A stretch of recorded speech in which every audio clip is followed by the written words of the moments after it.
first we're going to talk about how to name or write out ways to indicate lines, segments, and rays. So over here I've drawn a line. You can see that because there are arrows on either end, meaning that it extends indefinitely in both directions. There are 3 points that are labeled along this line.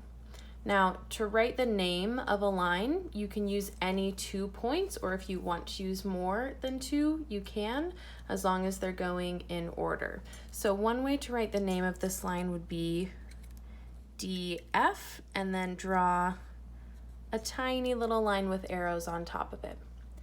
I could also just use E and F, because those are also 2 points on this line.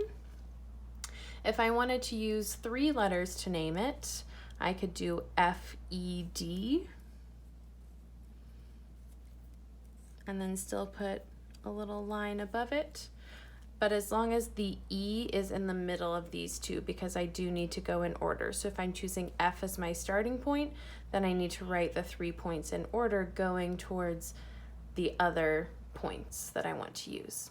So FED works, or DEF would also work, FE, but make sure that we're drawing a little teeny line on top of the letters. For a line segment, so this line segment, I've included the endpoints J and L, and I also included a point along the segment K. So if I want to refer to this entire orange segment, I need to use the 2 endpoints to name it.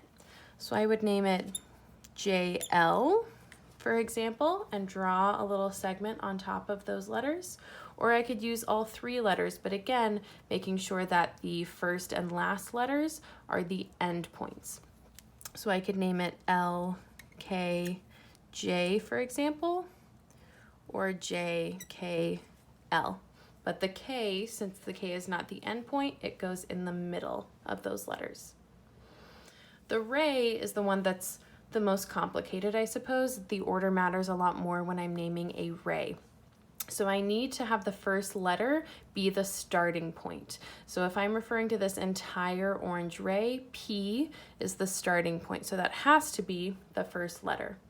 I only need to use 2 letters, so I could just use PQ, and then I draw a little ray on top of the letters. I could also have done PR, since the ray also goes through point R, but again, I'm starting with P because that's the starting point of the ray. If I want to use 3 letters, I can, just making sure I'm going in order of the arrow. So P through Q through R, and then on.